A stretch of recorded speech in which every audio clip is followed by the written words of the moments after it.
moment. Let everything else fall away, the noise, the worry, the weight you've been carrying, and simply listen, because today I have something important to say to you, and I need you to hear it not just with your ears, but with your heart. What I am about to tell you is not a coincidence. The fact that you found these words on this particular day, in this particular season of your life, is not random. Nothing in your life has ever been random. I want you to understand that before we go any further. Every step you have taken, every road you've walked, every door that opened and every door that closed, all of it has been woven together by my hand with a purpose greater than you can currently see. And so I ask you to trust me with what I am about to reveal. I have watched you. I have watched every single moment of your life. There were days when you felt completely alone, days when you looked around and saw no one standing beside you, no one to encourage you, no one who truly understood what you were carrying. And in those moments, you wondered whether I was watching.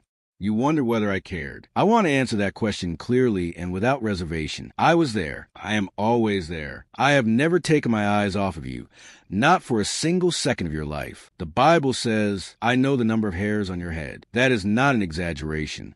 It is a declaration of how intimately I know you and how carefully I pay attention to every detail of your existence. There were people in your life who watched you too, but not the way I watch you. They watched you with eyes of comparison and judgment. They watched you with skepticism and amusement. They looked at your dreams and saw foolishness. They looked at your faith and saw naivety. They looked at your struggles, and instead of feeling compassion, they felt satisfied because your difficulties confirmed what they already believed about you. They thought you were too small, too ordinary, too broken, too far behind. And some of them, perhaps people you loved, perhaps people you trusted, perhaps people whose opinions you valued, they laughed.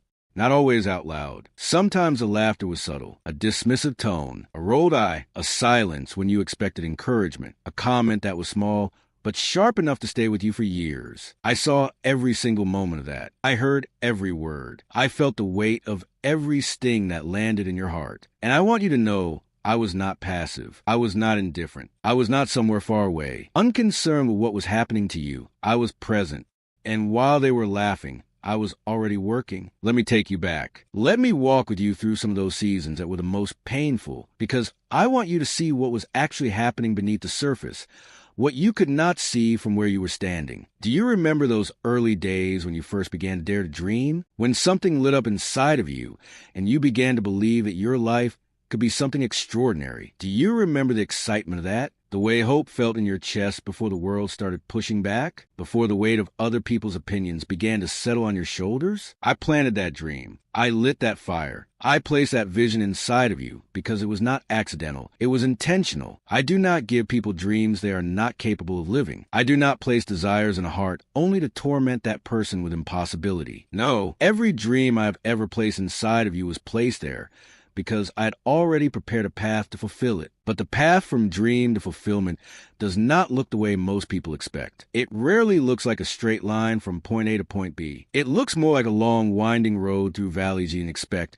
around mountains you had to learn to climb, through seasons of darkness where you could not see the road beneath your feet. And it is precisely in those winding, confusing, painful sections of the road that other people form their opinions. They see your detour and call it failure. They see your valley and call it your permanent address. They see the distance between where you are and where you said you would be, and they laugh. But they are watching the road without understanding the destination. They are watching the journey without knowing the map. They are watching your process without the knowledge of my purpose. And so their laughter is not wisdom. It is simply ignorance of what I am doing. Do not be angry at them for not understanding. They cannot see what I see. They cannot know what I know. They cannot feel the blueprint I place inside of you before you were born. They are working with limited information. I am working with complete knowledge. Now I want to talk to you about the nights. The long ones. The ones where you lay awake and the silence of the house made everything feel louder instead of quieter. The doubts, the fears, the questions. The nights where you replayed conversations, where you rehearsed your failures, where you wondered if the people who laughed at you were actually right. Those nights were real. The pain was real. And I am not going to minimize it or explain it away. I am going to acknowledge it fully. There were nights when you wept,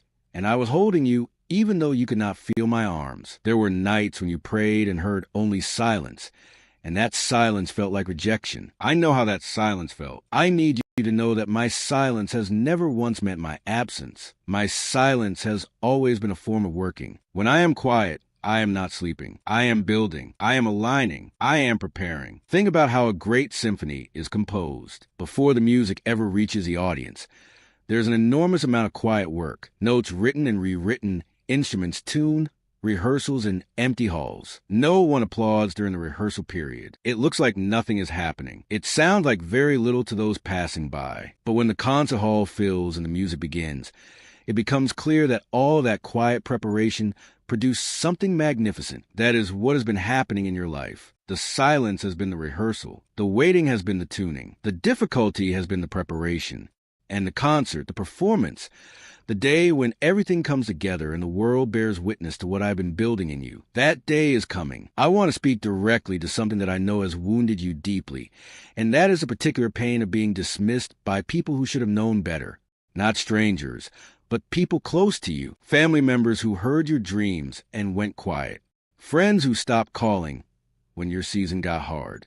Colleagues who took credit for your ideas or found ways to subtly undermine your confidence. Mentors or authority figures who told you that you were not qualified, not ready, not enough. Partners or spouses who made you feel small when you were already trying so hard just to stand. These are not strangers. These are people whose words carried weight because you gave them access to your heart. And when they used that access to diminish rather than elevate, the damage went deep. I saw all of it. Every conversation, every silence, every look that communicated you were less than. And I want to tell you something very carefully. That treatment was never the truth about you. It was the truth about what they could see, which was limited. It was the truth about their own fears, their own limitations, their own inability to imagine greatness outside of their current understanding. When someone tells you that your dream is too big, they are telling you that it is bigger than what they can conceive, not bigger than what I can accomplish. When someone tells you that you are not enough,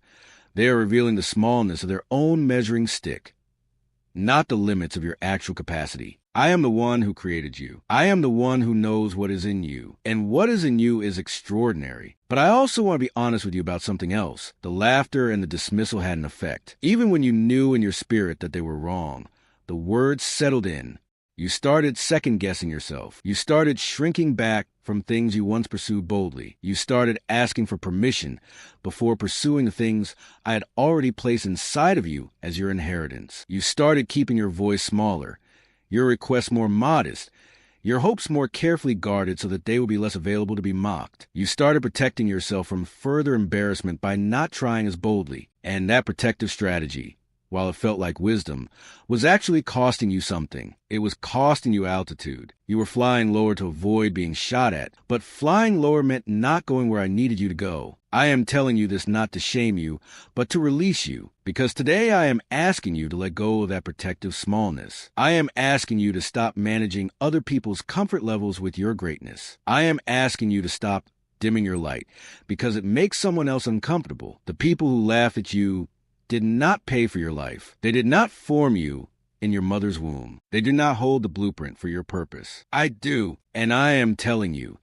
you were made for more than what you have been settling for in the name of not wanting to be too much. There were delays. Oh, I know how long the delays have felt. I know how many times you look at the calendar and felt the weight of time passing. You watch peers move ahead. You watch people who seemed less prepared, less serious, less committed receive things you have been praying for. You watched opportunity after opportunity seem to pass you by, and you had to wrestle with that dark question. Why not me? What is wrong with me? Am I invisible? Am I forgotten? I want to address that question directly because it deserves a direct answer. The answer is, you're not forgotten. You have never been forgotten, not for one single day. The delays in your timeline have not been oversights. They have been surgically precise decisions on my part to protect you from things you could not see and to prepare you for things you were not yet ready to receive. Consider this. There are things I want to give you that require a stronger foundation than you had when you first started asking for them. If I had given you what you prayed for at the moment you first prayed for it, you would not have had the character to sustain it, the wisdom to steward it, the humility to handle it without it destroying you. I love you too much to give you gifts prematurely. The waiting period was not punishment. It was preparation. It was a process of building inside of you the very qualities that will allow you to hold what I am about to release to you. Strength, resilience, wisdom, patience, discernment, compassion born from having suffered and survived. These are the qualities that do not come from easy seasons. They come from hard ones. And I want you to see something else about the people who moved ahead while you felt stuck. Not everyone who receives something quickly is truly blessed. Some of what looks like fast success from the outside is actually a burden. Some of what looks like arriving early is actually arriving unprepared. Some of those people who receive quickly are now struggling to maintain what they received because they were not built for it yet. I am not saying this to make you feel superior to them. I am saying this to release you from the trap of comparison. Your timeline is your timeline. Your preparation is designed for your specific assignment. You cannot compare your chapter 3 to someone else's chapter 7. You don't know their full story, and they don't know yours. What you can know is this: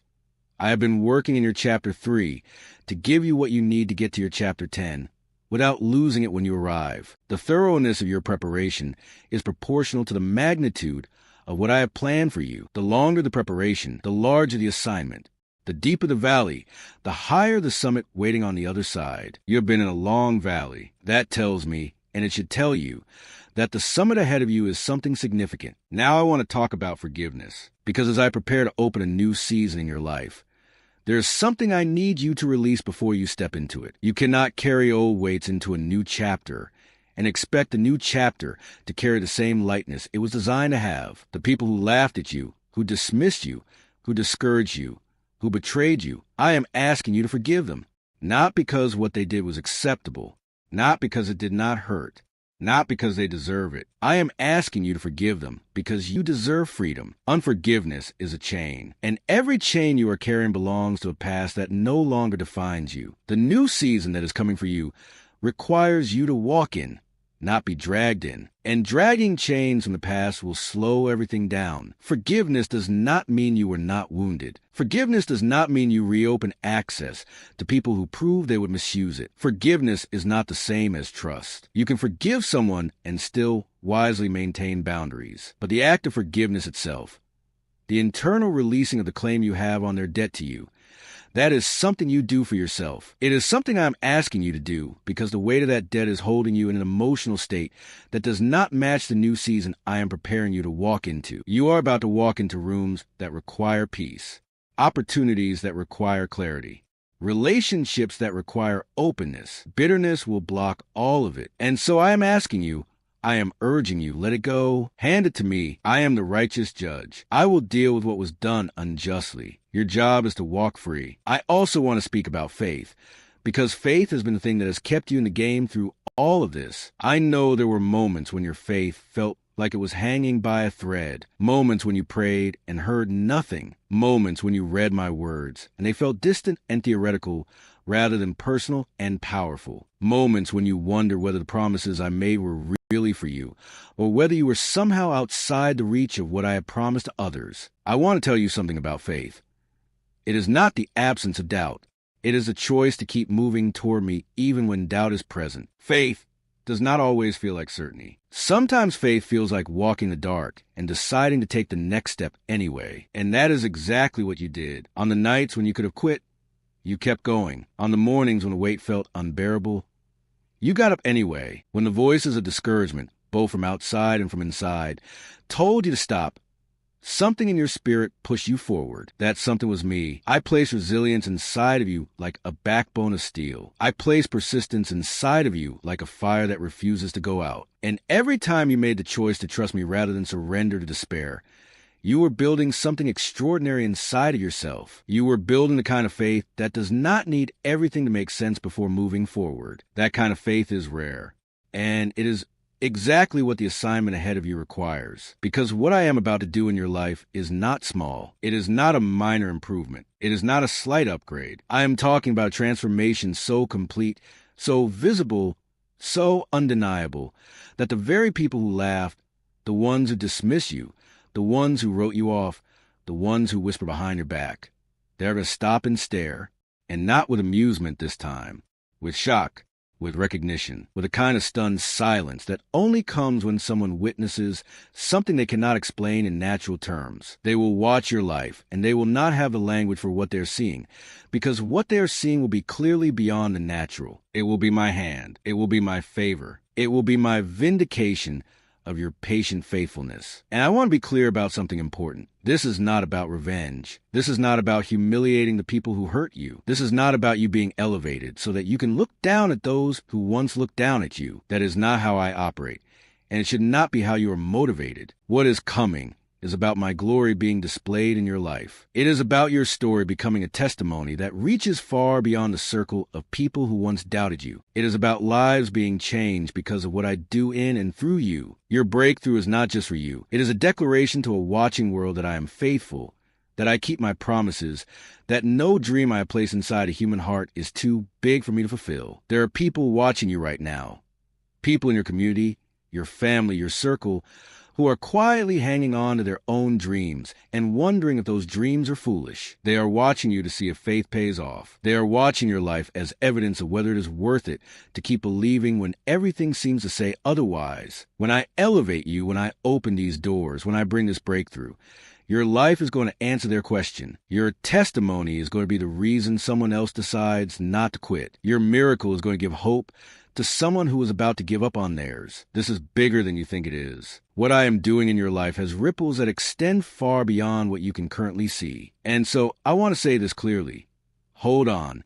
Whatever you do in this moment, in this season, in this stretch of road that may still feel difficult, hold on. Do not let go now. You are closer than you have ever been. The finish line is not as far as it looks. The door is not as sealed as it seems. The breakthrough is not as distant as the waiting has made it feel. Things are shifting right now in the spiritual realm in ways that will soon become visible in the natural. Alignments are happening. Connections are being arranged. Circumstances are being orchestrated. Timing is being perfected. And very soon, not in some vague, distant future, but in a way that will feel surprisingly sudden. Things are going to change. One phone call will change things. One conversation will open a door you've been standing outside of for years. One person placed in your path at the right moment will create a connection that unlocks what has seemed locked for so long. One decision, made with courage and faith, will shift the entire trajectory of your life. I work that way. I can change everything in a moment. I can flip a situation overnight that has been stuck for years. I can make a path through places where you see no path. I can open doors and walls. I can make your enemies your footstool and your obstacles your stepping stones. I have done it before. I will do it again. And I am about to do it for you. I am going to open doors of favor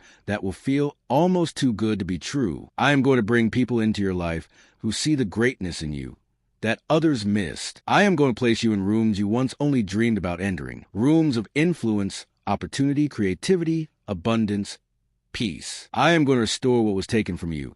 Not just restore it, but multiply it, so that you receive back far more than what was lost. I am going to give you beauty for the ashes of your painful seasons. I am going to turn your mourning into dancing, your sorrow into joy, your waiting into celebration. Everything that the enemy meant to use against you, I am going to turn it around and use it for you. The very things that hurt you are going to become the foundation of your testimony. The very struggles that try to define you are going to become the chapters in your story that most inspire people. And when people see what has happened in your life, they will ask you how. They will want to know the secret. They will want to understand what shifted, what changed, what you did. And you will have the most powerful answer available, the simplest, truest, most profound answer anyone can give. God did it. You will not have to perform or explain or defend or prove anything. You will simply live your life, walk in your blessing, carry your peace, speak with your authority, and the evidence will be undeniable. Your life will be the testimony. Your joy will be the witness. Your elevation will be the proof that I am who I say I am and that I do what I say I will do. So let me tell you what I need from you as you stand on the edge of this new season. First, I need you to stay humble. Success